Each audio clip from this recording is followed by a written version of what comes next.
ஜெய் காளி, ஓம் காளி, ஜெய் காளி. எல்லாருக்கும் வணக்கம். முத்தாரம்மனோட சொந்தங்களுக்கு என்னோட இனிய வணக்கங்கள். குலசை முத்தாரம்மனை பொறுத்தளவில் எல்லாருமே மாலை போடுவாங்க. ஆண்கள், பெண்கள் எல்லா சின்ன குழந்தைங்கள்லேருந்து பெரிய ஆள் வரைக்கும் எல்லாருமே முத்தாரம்மன் கோயிலுக்கு மாலை போடுவாங்க. அதாவது இந்த வீடியோ எதுக்காக பார்த்தீங்கன்னா, புதுசாக மாலை போடுறவங்களுக்கு இந்த வீடியோ எல்லாமே ஸ்கிப் பண்ணாமல் கடைசி வரைக்கும் பார்த்தோம்னா நான் என்ன சொல்ல வரேன்னு இந்த வீடியோவில் புரியும்.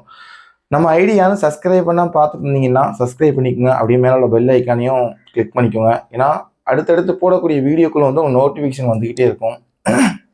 இப்போ குலசை முத்தாரம்மனுக்கு புதுசாக மாலை போட போகிறோம். முதல்ல நம்ம வீட்டில் என்ன பண்ணணும்னு பார்த்தீங்கன்னா, புதுசாக மாலை போடுறவங்க வந்து வீடை வந்து ஒயிட் வாஷ் பண்ணுவாங்க. சின்ன வீட்டில் உள்ளவங்க ஒயிட் வாஷ் பண்ணி நல்லபடியாக குலசை முத்தாரம்மனுக்கு மாலை போடுவாங்க. பெரிய பெரிய வீட்டில் அவங்க என்ன பண்ணுவாங்க பார்த்தீங்கன்னா, 5 வருஷத்துக்கு ஒருக்கா 3 வருஷத்துக்கு ஒருக்கா தான் அந்த மாதிரி பெயிண்டிங் பண்ணுவாங்க. அப்படியே பெயிண்டிங் பண்ண முடியாத நிலைமையில நீங்கள் என்ன பண்ணணும்னா, நல்லபடியாக வீடு வாசல்லாம் கழுவி விடுவாங்க. ஒரு சில பேர் துடைப்பாங்க. நல்லபடியாக வீடு வாசல்லாம் கழுவி விட்டுட்டு கோமியத்தை வாங்கி தொழிச்சிட்டு இங்கே குலசை முத்தாரம்மனுக்கு மாலை போடுறதுக்கு எப்படியும் ஆனால் குலசை முத்தாரம்மன் கோயிலுக்கு தான் போவீங்க. அம்மா நினைச்சு இந்த கடற்கரையில் உள்ள தீர்த்தத்தை எடுத்துட்டு வந்து உங்கள் வீட்டில் முத்தாரம்மனுக்கு மாலை போடுறதுக்கு முன்னாடி ஒரு முக்கியமான விஷயம் கடைபிடிக்க வேண்டிய என்ன விஷயம் பார்த்தீங்கன்னா, ஒரு சில பேர் கோயிலுக்குள்ளே போய் போடுவாங்க. ஒரு சில பேர் அம்மா கையால் இல்லை இந்த சாமியார் அவங்க கையால் போடுவாங்க. ரொம்ப அது அவங்களோட தனிப்பட்ட விருப்பம். மாலை போடும்போது அந்த சாமிக்கு வந்து முட்டி போட்டு நம்ம அந்த மாலை போடுறது வந்து அந்த சாமிக்கு ரொம்ப ரொம்ப நமக்கு வந்து மரியாதை கொடுக்கறதுக்கு சமம். அதனால் நான் எப்போதுமே எங்கள் அம்மா கையால் தான் மாலை போடுவேன். முட்டி போட்டு தான் அந்த முத்தாரம்மனுக்கு மாலை போடுவேன். அந்த மாதிரி ஒரு விஷயத்தை வந்து கடைபிடிச்சிக்கோங்க. நல்லபடியாக எல்லாருமே நல்லா மாலை போடுங்க. வீட்டில் நல்லா க்ளீனாக வச்சுக்கோங்க.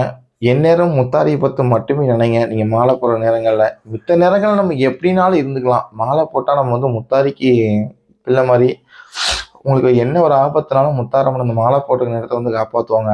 அந்த நம்மளோட பார்வை எப்போதும் உங்கள் மேலே வந்து இருந்துக்கிட்டே இருக்கும். மாலை போட்டாலே எல்லாரும் கொஞ்சம் பொறுமையாக இருங்க. அதிகமாக யார்ட்டையும் கோவப்படாதீங்க, பொய் சொல்லாதீங்க.